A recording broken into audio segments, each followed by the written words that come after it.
जय श्री कृष्णा। एक बार पुनः गीताधाम गुरुकुल ऑनलाइन क्लासेज में क्लास 12 साइंस बायो के सभी अभ्यर्थियों का हार्दिक स्वागत अभिनंदन है।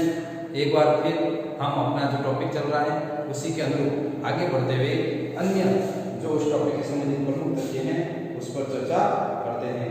साथियों, पिछली क्लास में हमने जो पढ़ा था उसमें हमारे प्रमुख रूप से हमने परागण के बारे में देखा था कि किस प्रकार परागण की क्रिया पौधों में होती है और परागण की क्रिया के फलस्वरूप पौधे पुष्प के अंदर वर्तिकाग्र तक अंडक तक निषेचन की क्रिया को देखते हैं। अब हमने उसमें एक दो चीजें पढ़ी थी कि जैसे कि पहले हमने पढ़ा था स्वपरागण, एक ही पुष्प के ऊपर उपस्थित पराग कणों का वर्तिकाग्र के द्वारा अंडक तक पहुंचना, वहां जहां पर निषेचन की क्रिया हो सके, यह हमने स्वपरागण। पर परागण के एक ही अलग अलग पौधों पर, ठीक है, जैसे एक मटर की प्रजाति ले ली, ठीक है, तो उस मटर की प्रजाति में अनेक पौधे हैं, तो वहां पर किस प्रकार एक पौधे से दूसरे पौधे पर उसके उपस्थित ऊपर पुष्प पर ध्यान रखना है कि जो भी निषेचन की क्रिया वहां कहां पर हो रही है, पुष्प के अंदर, तो एक पुष्प से दूसरे पुष्प पर, ठीक है, किस प्रकार परागकण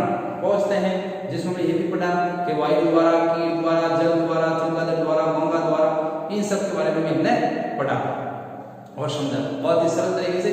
आज उससे थोड़ा सा आगे बढ़ते हैं तो परागकण, अब देखो परागकण निश्चित परागकण है वो उस तक पहुंच गए। भाई जो परागकण उपस्थित है पुष्प के ऊपर, उमंग के ऊपर, वो परागकण वर्तिका के द्वारा अंडक तक पहुंच गए या पर परागण की बात करें तो एक पुष्प से दूसरे पुष्प के ऊपर परागकण उस अंडक तक पहुंच गए। अब वहां पर निषेचन की क्रिया के दौरान कौन कौन से और वातानुकूलित प्रभाव देखते हैं, कौन कौन से कार्य के प्रभाव देखते हैं, उनके बारे में चर्चा करते हैं। तो देखो आज हमारा टॉपिक है असंगतता या अनिषेचयता। आगे शब्द के आगे भी अ लगा हुआ है कि मतलब जो निषेचन की क्रिया होती है वो होना सफल नहीं हो पाता है, या जो संग, ठीक है, जो युग्मक बनना होता है वो युग्मक बन नहीं पाता है, उसके बीच में कुछ न कुछ रुकावट आ जाती है। उसको देखकर हम देखते हैं कि किस प्रकार असंगतता या अनिश्चितता का कारण आता है। तो अब देखो पादप कुल की बात करते हैं तो इसको देखो, जनन क्रिया में असक्षम, सीधा सा शब्द है, जनन क्रिया में असक्षम, जनन क्रिया में असक्षम नर और मादा युग्मक के मध्य निषेचन की विफलता, क्या शब्द है भाई, निषेचन की विफलता को असंगतता या अनिषेचयता कहते हैं।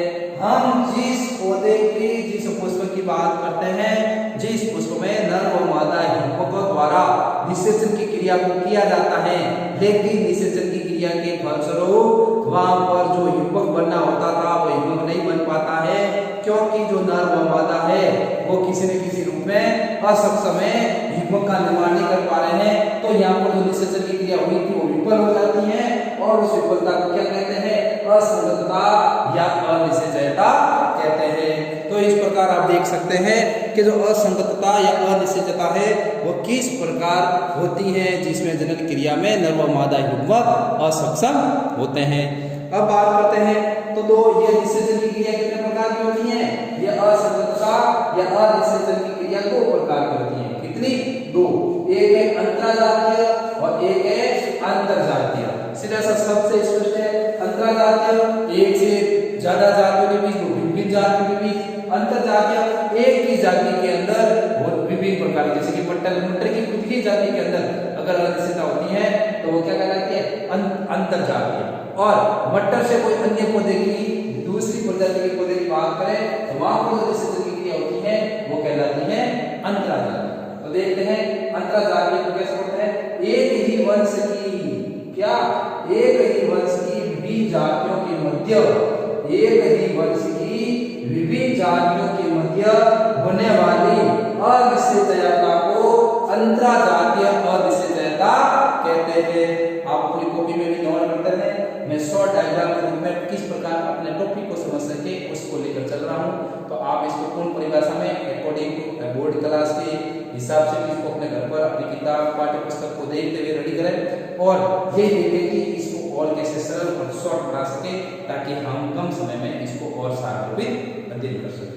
अब देखो अंतरजातीय, तो अंतरजातीय के अंदर देखो जैसे कि आपके वंश है ब्रेसिका कैम्पिस्टिस और ब्रेसिका रापा, ये दो ब्रेसिका कुल के दो पौधे हैं, कैम्पिस्टिस और रापा, इनके मध्य जो संकरण की क्रिया हुई तो क्या हुआ कि जो नई संतति का नए युग्मक का निर्माण होता था वो नए युग्मक का निर्माण हो नहीं सका और निषेचन की क्रिया विफल हो गई। तो ये क्या हो गया, अंतरजातीय अनिषेचता का उदाहरण हो गया।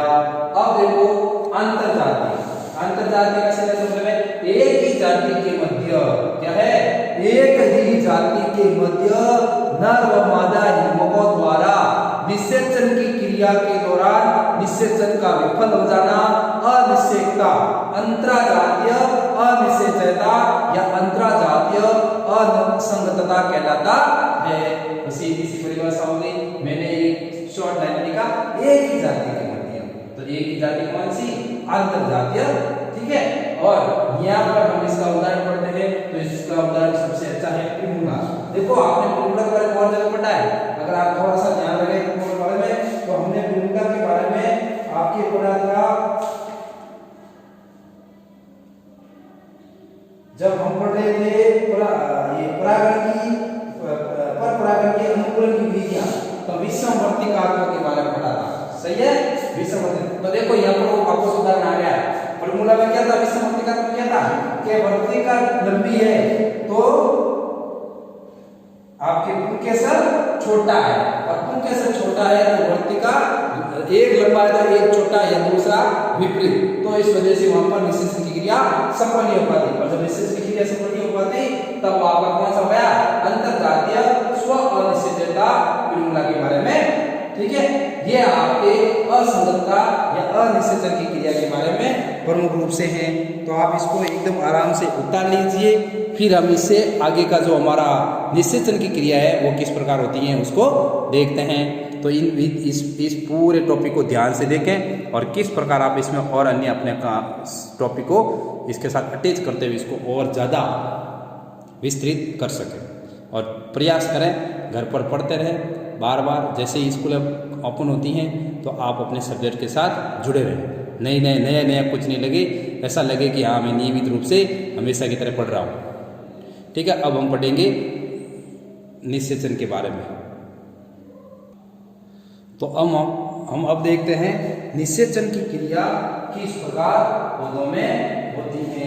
तो देखो नर व मादा निषेचन को पढ़ रहे हैं, नर व मादा युग्मकों के संयोजन, नर व मादा युग्मकों के संयोजन या त्रिक संयोजन या संलयन, नर व मादा युग्मकों के संयोजन या संलयन को निषेचन कहा जाता है।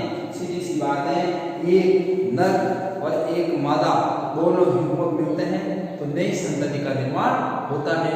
तो नर व मादा युग्मकों के संयोजन, जहाँ संयोजन हो रहा है, जहाँ दोनों का जुड़ाव हो रहा है, जहाँ दोनों मिल रहे हैं, उसके संलयन या संयोजन को क्या कहा जाता है, निषेचन की क्रिया। जहाँ पर नर युग्मक के द्वारा परागकणों को मादा युग्मक के अंडक में छोड़ दिया जाता है, जहाँ पर निषेचन के द्वारा नई संतति का निर्माण होता है, वो नई संतति के निर्माण की जो प्रक्रिया है वही आपका निषेचन कहलाती है। अब देखो नीचे लिखा हुआ भी है कि पुंकेसर क्या है, हमने पहले भी पढ़ा है, नर जनन तंत्र, ठीक है, नर जनन। तो पुंकेसर से परागकण की क्रिया, पुंकेसर से परागकण की क्रिया द्वारा परागकण वर्तिकाग्र की सतह तक पहुंच जाते हैं, वहां अंकुरण की क्रिया करते हैं। हमने इसे जैसे पहले पढ़ा था स्वपरागण पर परागण।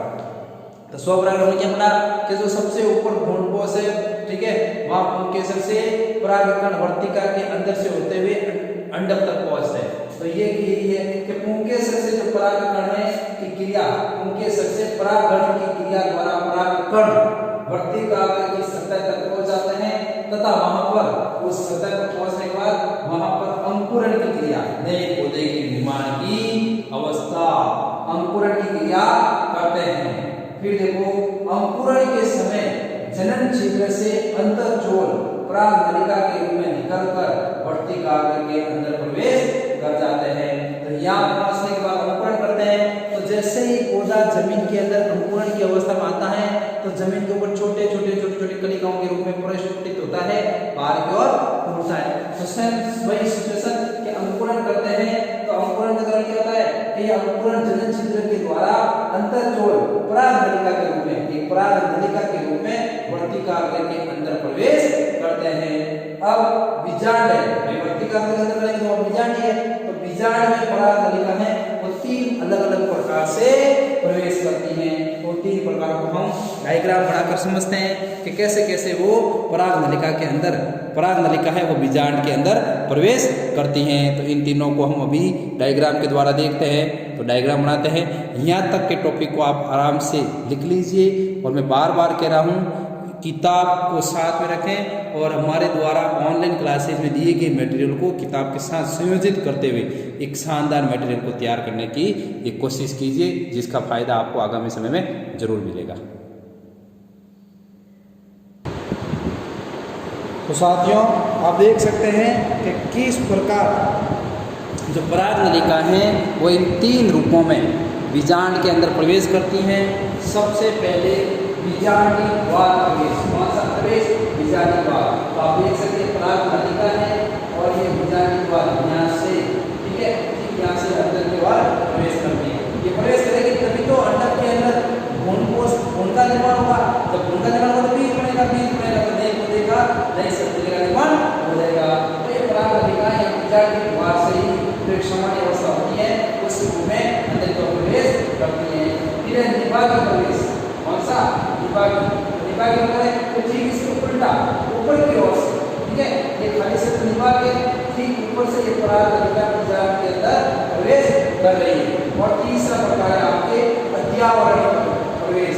अध्यावरण मतलब एक साइड से, ठीक है, तो ये आपका बीजांड है और यहाँ से बीज में से ये पराग नलिका या जनन छिद्रों के अंदर छोर के माध्यम से अंदर की ओर प्रवेश करती है।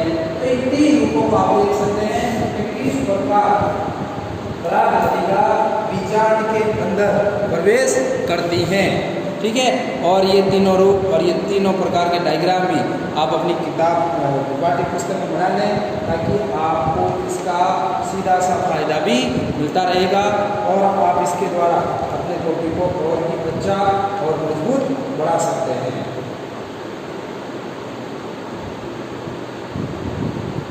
अब बीजांड के अंदर पराग नलिका ने प्रवेश कर लिया। अब पराग नलिका है वो भ्रूण कोश में, ठीक है, पराग नलिका है वो भ्रूण कोश में कैसे प्रवेश करती हैं इसके बारे में हम पढ़ते हैं। तो आप इस टॉपिक को, इस चित्र को बना लीजिए, ताकि इसके बाद हम नेक्स्ट जो पढ़ेंगे उसमें पराग नलिका भ्रूण कोश में किन अलग अलग क्षेत्रों से प्रवेश करती है उसको मैं यहाँ पर बोर्ड पर आपको दिखाकर समझा देता हूँ। बना लिया सभी ने? ठीक है, तो आप इस चित्र को ध्यान से देख लीजिए और इसका स्क्रीनशॉट भी ले लीजिए और इसको बना भी लीजिए। ठीक है, मैं इसको हटाता हूँ। तो देखिए कि पराग नलिका है वो भ्रूण कोश में किस प्रकार प्रवेश करती है, तो इसको हम अभी देखते हैं। तो पराग नलिका भ्रूण कोश में कैसे प्रवेश करती है, तो देखिए अंड कोशिका तथा किसी एक सहायक कोशिका के मध्य से, अंड कोशिका जो अंडक की ओर अंदर की ओर है, ठीक है, ये अंदर की ओर जो अंड कोशिका है इसके अंदर, ठीक है, अंड कोशिका तथा किसी एक सहायक कोशिका के मध्य से या पराग नलिका है वो भ्रूण कोश की भित्ति तथा एक सहायक कोशिका के मध्य से या तो ऊपर के भ्रूण कोश की भित्ति की ओर से या किसी एक सहायक कोशिका को भेदते हुए, उसको छेद करते हुए सीधे पराग नलिका अंदर की ओर प्रवेश करती है। तो इस प्रकार पराग नलिका के द्वारा निषेचन क्रिया के दौरान अंडक में प्रवेश करते हुए निषेचन को पूर्ण किया जाता है। अब एक टॉपिक देखते हैं, इसमें अंतिम टॉपिक हमारा जो है द्विनिषेचन तथा त्रिक संलयन क्या है।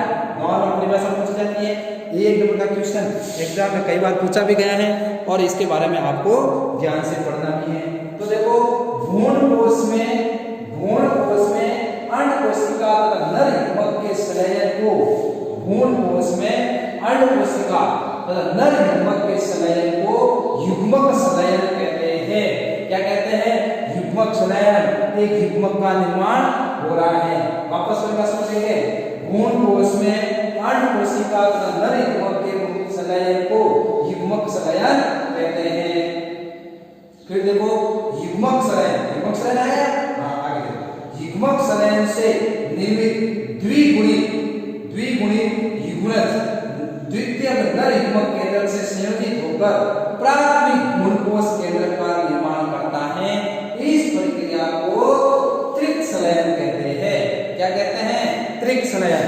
एक बार वापस देखें, युग्मक संलयन से निर्मित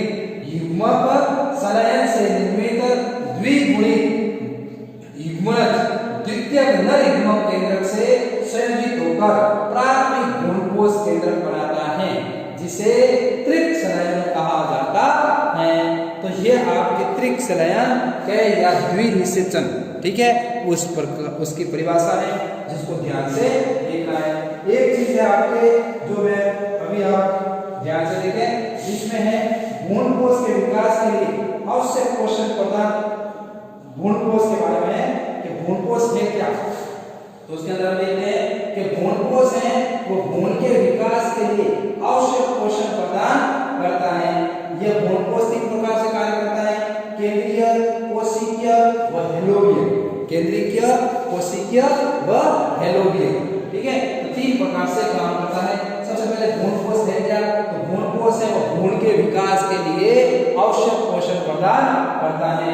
आप चाहो तो इसको लिख भी लो, अभी मैं बोल रहा हूँ, भ्रूणकोश, हेडिंग लगा के लिख लो, भ्रूणकोश भ्रूण के विकास के लिए आवश्यक पोषण प्रदान करता है। और यह तीन प्रकार से कार्य करता है, केंद्रीय भ्रूणकोश, कोशिकीय भ्रूणकोश और हेलोबियल भ्रूणकोश, ठीक है।